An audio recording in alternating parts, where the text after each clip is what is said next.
you the news. Printed the info, we gave you the clues. Owners' profits were always sky high. Changing market now threatens our lives. Post-literation, critical reading, dumbed down nation signs of... Hey everybody, welcome to Navel Gazing, the Valley Indy podcast. My name is Eugene Driscoll. The Great Give is coming up May 5th and May 6th. It's your opportunity to support the Valley Indy and a whole bunch of other nonprofits in the area. If you want to donate in advance, go to donate.valleyindy.org. As my phone goes off, my guest today is Mr. Jim Gildea. You know him locally from his service for many years on the Derby Board of Education, but he's also the chairman of the Commuter Rail Council, and we're going to be talking about, I'm getting, those are text alerts for some ambulance service going on, but we're going to be talking about a rail service and something that happened or didn't happen at a bond commission meeting April 16th. So I'll shut up. My wife tells me I talk too much on these podcasts and I'm boring. Mr. Gildea, welcome to the podcast. Wow, that's a tough critic right there, Gene. Hi, how are you? I'm doing all right. I think it must be the, I'll blame it on quarantine, I guess, to make myself feel better. Yeah, she told me it was a video podcast I did with the Southern student like a week ago. She's like, you didn't stop talking for 10 minutes anyway. So, but like we have something serious to talk about here. I was trying to catch up before I called you, but I mean there was this bond commission meeting yesterday, the 16th. We're recording this on the 17th, and I know spoiler alert, you had found out the night before that something that was supposed to be on the agenda was not. But explain to the listeners, ideally, what did you think was going to happen at that bond commission meeting? So we had discussions, and it had been communicated publicly, not only at a Connecticut Commuter Rail Council, but I also believe to many of the legislators along the Waterbury corridor, that at the Bond Commission meeting, that the original order for 60 rail cars that were going to go to the Shoreline East and Harper line was going to be increased to 72 cars, and that there would be a 12-car purchase for the Waterbury line that would be really designed to take advantage of the additional service that the passing siding project would allow. So that was what was communicated. That was certainly the expectation. There was a lot of advocacy that went behind this. There was a lot of excitement along the branch. And so that's where we kind of thought the day was going. And in terms of had this happened, what would it have meant for the Waterbury line? And I guess the Danbury line, I should say, is also impacted by this. But what would it have meant for us in the Naugatuck Valley? So those additional trains, so when the passing sidings are going to come in, and for those of us on the Waterbury branch know that, for the most part, trains come every 2.5 hours. Doesn't matter if it's peak, doesn't matter if it's off peak.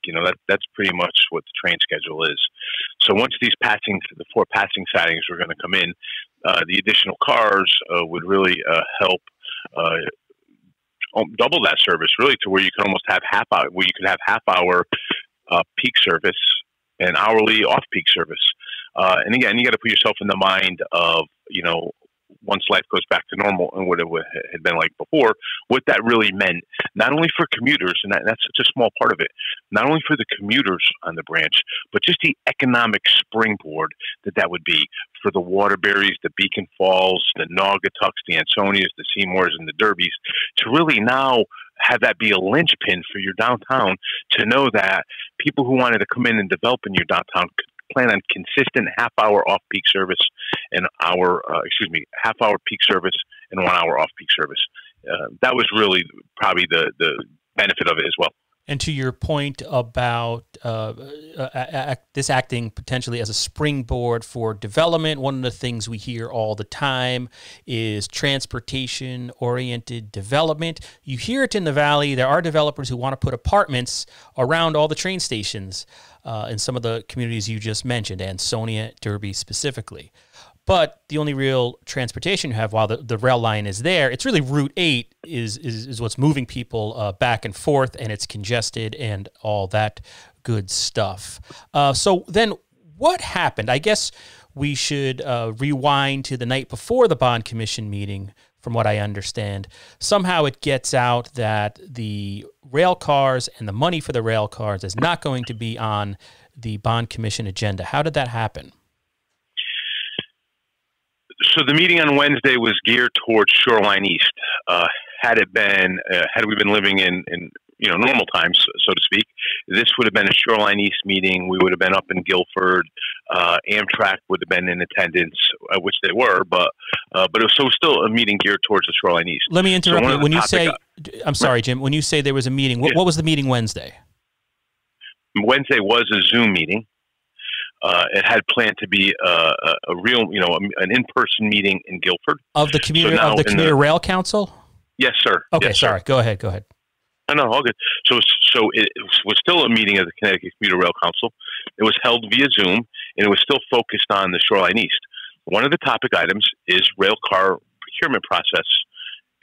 So as they went through the Shoreline East and the Hartford line, they mentioned the Bond Commission and how the following day that it would no longer be 72 cars, but there was only going to be now a 60-car purchase. And that really resonated for those of us on the council who for months have been hearing that there was going to be a car purchase for Waterbury.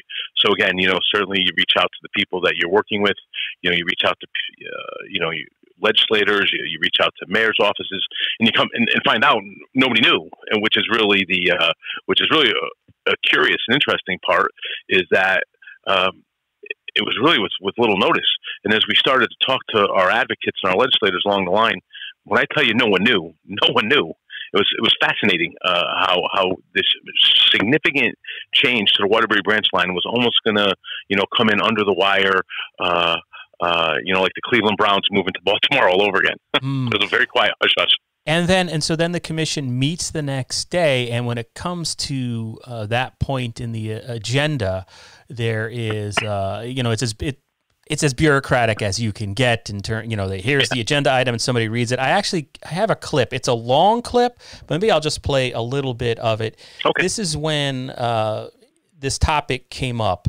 And it's to give money for cars not on the Waterbury line, essentially. I'm doing a terrible way of a terrible explanation, but here we go. Let's see if I can get this to work. Who's that, please? Chris Davis. Hey, Chris. Go right ahead. So to clarify the Secretary's statement that it's still $300 million that would be included here, despite the removal of some of these other lines? Through you, Governor, yes, that is correct. And through you, Governor, would it still be a procurement of 72 rail coaches just for the Shoreline East and Hartford lines? The correction to the agenda should reflect procurement of 60 rail coaches for Shoreline East and Hartford, and the $300 million reflects the cost to do so. So what happened in the last week since this agenda had been put out that there would be a reevaluation of revenues as stated by the Secretary to now remove the purchase of these rail cars for Danbury and Water branch lines? Through you, Governor, the agenda was incorrect when it was originally posted. It should have always stated procurement of 60 rail coaches for Shoreline East and the Hartford line. So that was an error on our part. So, Jim, the explanation that we hear there, and that was Melissa McCaw, who is the Secretary of the office. What is she the Secretary of, actually? I'm not even sure. State Budget Director. State Budget Director, okay. So it sounded like, if I'm hearing that correctly, the explanation here was that, Waterbury and Danbury branches weren't supposed to get the money, and we accidentally put that on an agenda and then caught it the night before. Is that what I just heard? I think that's how I took what she was saying to mean. But I don't think any reasonable person along the Waterbury branch who had been had their head out of the sand for the last 2 months. Think that makes sense because it's been communicated too widely out there. You know, I mean, it was mentioned at a very public council meeting. It was discussed amongst many of the council of governments. So certainly doesn't pass the smell test. I don't think anyone. I think most people would agree with that. And then I'm reading this is coverage from the Republican American, a story by Paul Hughes and Andrew Larson, published either today or yesterday, I'm not sure. And the lead is, the state can't afford to buy new rail cars for the Waterbury and Danbury branches of Metro North Railroad, according to Governor Ned Lamont. Instead, the Waterbury and Danbury lines likely will have to wait years for the needed rail cars, while the state replaces the fleets for the Hartford Line and Shoreline East. I mean, there was a flurry of press releases. Republicans criticized Lamont from withholding Waterbury rail line money in bond commission. That's the title. House Republican leader Themis, Klarides, and House ranking member of the Bond Commission, State Rep Chris Davis, who I believe was on that. That was the voice we heard asking questions, expressed their displeasure at the panel's decision not to include the Waterbury line in the funding. Quote, given all that is going on with the pandemic, this was an ill-conceived decision that once again raises the specter of tolls, the Republicans said. This should not be about politics. It's about public safety and the economic advancement of our state. Waterbury Rail Caucus, which is a bipartisan group of lawmakers representing the Naugatuck Valley, they issued a statement. The elimination of Waterbury rail funding from the statewide DOT package is a severe negative impact to the economic viability of a transit corridor affecting approximately 250,000 citizens, and it flies in the face of rebuilding Connecticut's economy as we move beyond the COVID crisis. Cara Rochelle is a Democrat. She represents she's a state rep, and she represents Derby and Ansonia. She issued a statement on Facebook.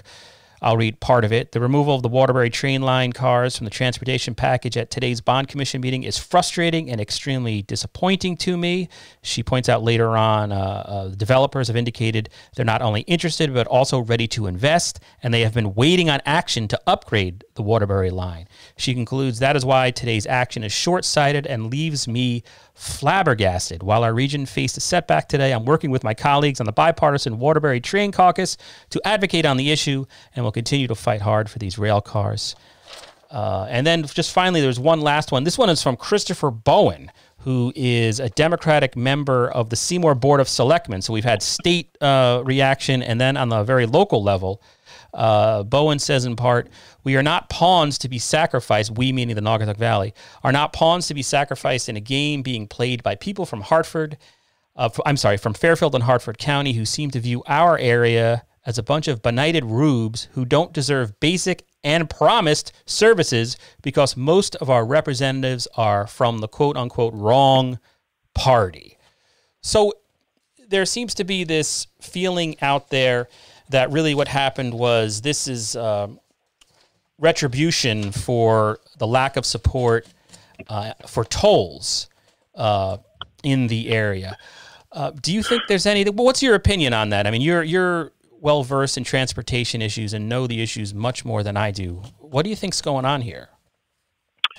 I think it probably goes a little deeper than that. I mean, for certain, I think there's a point being made that until we have revenue, things like this aren't going to happen. But it doesn't change the fact that the Hartford line is getting cars and the Shoreline East is getting cars. And listen, no one on the Shoreline East was raising a flag to have tolls either, truthfully. But when you start to couple this and you tie this and you look at what happened with the fire school, you start to get that there's probably a bigger issue than just tolls. I mean, it's probably payback to the region in general for probably, some of our legislators may be in the wrong party. They may be more vocal. So I do think that the electorate as a whole and the average Valley person or the average Naugatuck Valley region person does get hurt because there's a larger political issue at play. It's bigger than tolls. It's just it's politics in general. And if it was bigger than tolls, we'd have the fire school by now. So it's just a continual hammering of this, the folks in this region and the voters in this region, because there's a few people who are up in Hartford that don't get along with the administration. And it's nothing more difficult. There's nothing more complicated than that. And I should apologize because Melissa McCall is the budget chief of the state of Connecticut, and I didn't mean earlier to dismiss her or her position. And here is Melissa McCall talking again at yesterday's bond commission meeting a little more about why the Waterbury and Danbury branches are not getting new rail cars. Through you, Governor, the $300 million reflects a reduction in the total amount that would have been needed if we were procuring 72 cars. So the number was reduced and the text was not updated. Commissioner Gildea, do you wish to expound further? Yeah, I would have just said that for the 72 cars, it was going to be $360 million. You can use a rough back of the envelope, about $5 million a car, and you can figure it out, and that's why it was reduced from the 360 to 300 million. So right now, the argument is that there is not the $60 million available for Danbury and Waterbury branch lines, or is it just a policy decision by OPM not to move forward with that purchase at this time? There is not $60 million available, and as we've all learned throughout this process of considering a transportation plan, we're underfunded with regards to state of good repair. So the department obviously is going to focus on maintenance, and the extent to which they can fund some enhancement will continue to do so. So this is primarily a financial challenge, and one that we will obviously continue to discuss in the years to come. And I should also add that I reached out to Governor Lamont's office for comment, and a spokesman for the governor actually referred me to yesterday's bond commission meeting, and specifically the comments that were made by the budget chief for the state of Connecticut, Melissa McCall. So, Jim, I'm curious. I mean, Ansonia is on the top of the list, at least in 2019, of the most economically distressed cities in Connecticut. Derby is one of the most economically distressed municipalities in the state of Connecticut. I don't know what's going to happen to the downtown in Derby, downtown plans, businesses, restaurants that have become the backbone of Ansonia's resurgence are hurting, obviously. Unemployment is skyrocketing here and all over the nation.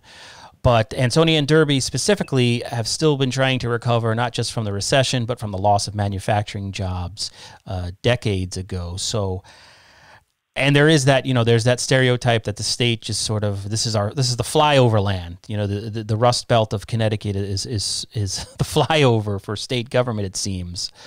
Where do we go from here? I'll say, if I could just say two things before I address that. No one really believes in this corridor that it's a money issue. Listen, they just spent the same commission, they authorized $60 million, right, for Windsor Lock Station, right? They continue to pump millions upon millions of dollars into the Hartford line for new stations. So no one really believes that it's a finance issue. If they want to find the money like they did for Windsor Locks, they can. It's almost insulting to hear that get mentioned because again, people find money for the things they consider to be a priority. Period. And Jim, we're talking $60 million. They're claiming they don't have, right? 60. Right. Is that right? Right. Which is the same. Yep. Yes, sir. Which is the same exact money they're spending on the Windsor Lock Station, right? And so again, no one really, and that's where politicians. That's why people don't believe politicians, right? So when you hear Melissa McCall talk about, we don't have the money, but hey, we're going to spend $60 million, Windsor Locks, people shake their head, and a person like that loses all credibility. And so when a person like that says, we made an agenda issue, people shake their head, and you lose credibility. That's how politicians lose credibility. So the money thing is just a joke, to hear that comment when you look at the context of the money and you look at the fact that they're pumping that kind of money in Windsor Lock Station. It's a joke. So now you go back to so here's the problem though, right? And here, so our politicians and our legislators along the line, the mayors and the legislators, so they have to walk this really careful line, right? Because if they say too much, then they're going to sacrifice grant money in other areas. And so that's, it gets to be a catch-22, right? Mm-hmm. So the politicians can't complain about the rail lines because then they're going to lose grant money for other things. And so we really just need, where do we go from here? We really need our legislators and our mayors, the big city mayors, to say, you know what? We're not taking this. We're pushing forward. They got to remember this, certainly during election time, because guess what? All these people are going to come back around when it's election time, and they're all going to want support. And so you just got to be careful where you lay that support out and who you work for, because there's been countless broken promises to this region along the line. And until we decide to have a backbone, until we decide to stand up and not, put out these, not fancy little statements that are just that jab instead of knockout, we're going to continue to get pushed around. So that's one area that we go. We have to, as a region, exercise our legislative might, exercise our political strength, especially when it comes around election time, and not allow ourselves to be pushed around.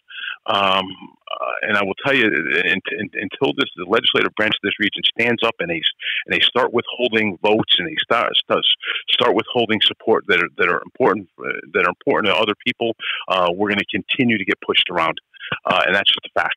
I think we have to. As far as transportation, we have to pull ourselves up. We have to continue the fight.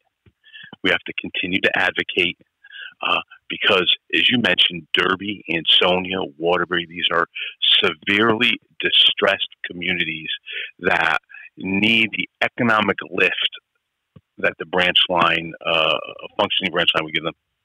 Yeah. Do you think, do the people making these decisions, I mean, I guess I'll put it at Governor Lamont's door. Do they realize how much it's needed in Ansonia and Derby? I mean, for 11 years, they do. Okay. They do, but they just say, but listen, so it's all a political game, right? They want their tolls and the ends justify the means. And there's some folks there that are vocal against them. And, so it's a very calculated decision of, we're going to push back until, some of the folks along that branch, whether they support tolls or whether they be less vocal, or, perhaps they hope that some of the people along the branch, some of the legislators along the branch lose. So as long as they can, listen, and this is no big surprise. This happens at a local level. It happens at at the state level. It happens at a national level. Politicians, they allow their partisanship to get in the way of what's good for people. And so, do I think that they get that there's an issue in the Waterbury branch area? Absolutely. But do I think that they feel that by withholding services, it'll hurt some of the politicians along the line and maybe they'll lose in the next election? Sure. I think that's exactly how the game gets played. And unfortunately, neither party along our branch plays nice together. They've never acted as a cohesive body. And until we get a cohesive body along this corridor, we're going to continue to get pushed around. And do you think maybe local Republicans could have, or state Republicans could have maybe worked more on the toll situation? I mean, I grew up in New York. Tolls were, a thing of daily life, although, man, did they get more and more expensive, almost comically expensive.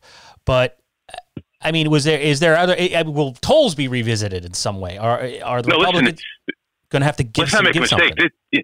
This isn't just a payback to Themis, Nicole, and George Logan. I mean, this is payback to Joan Hartley and to Kara. I mean, for Rochelle, for anyone who didn't support a toll. They're smart enough to get that. I mean, this is payback for everyone along the branch who didn't support tolls. This is just not, hey, we're gonna penalize Themis, Nicole, and George. This is, hey, we're gonna penalize Themis, George, Nicole, Joan, Kara. I mean, this is shrapnel for everybody. I mean, that's what this is all about. This is not political. They're dropping the bomb for every legislator, Republican or Democrat, in this region. And the interesting part will be to see how they respond in a year and a half when it's election time. And in terms of the Waterbury line and the advances that were have been made or are in progress or have been promised, how much this, in terms, I mean, the Waterbury branch, I'm sorry as I'm, having terrible time getting this question out, but the Waterbury branch, it's the outhouse on wheels, it's the line that nobody pays attention to. In terms of the constant, it's cursed. In terms of the constant setbacks, how does this setback rank in terms of all the bad things that have happened on the branch line over the years?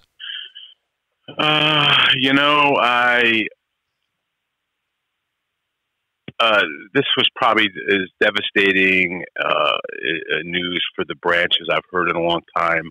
I mean, we lost an express train probably in 2013, and this is that times 5. It's pretty bad. It's probably the most disappointed I've been about something on the Waterbury line. Again, going back to the lost service weekend lost express in 2012, 2013. And are there any upcoming? I mean, everything's on hold in terms of public meetings because of the pandemic.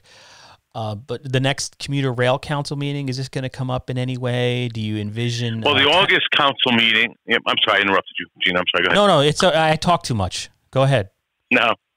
It will be a topic of discussion. Rail procurement. I feel bad because certainly we enjoy a strong relationship with the Department of Transportation, and they're train advocates, right? So they would put. They would buy new trains for everything if you want, and so they're in a tough spot, right? Because ultimately they report to the governor's office, and so they're in a tough spot. So my guess is they're not going to be as open as we would like moving ahead on discussions like this, because this was such a vocal, out there discussion for the last 2 days.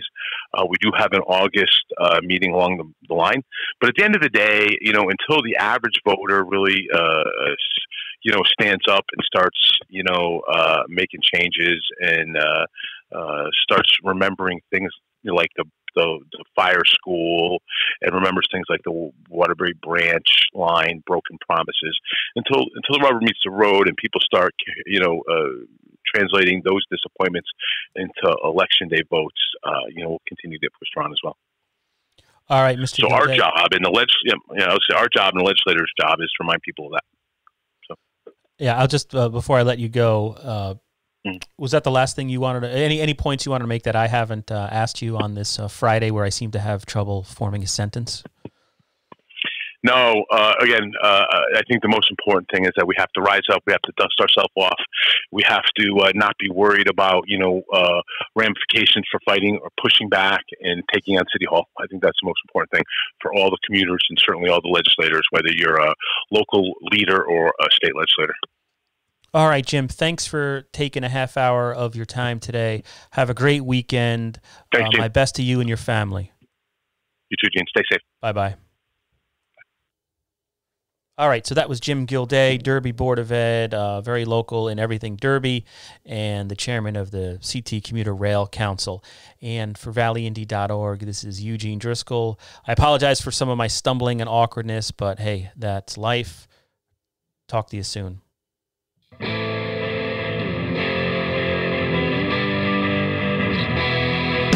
hundreds of years we've brought you the news. Printed the info, we gave you the clues. Owners' profits were always sky high. Changing market now threatens our lives.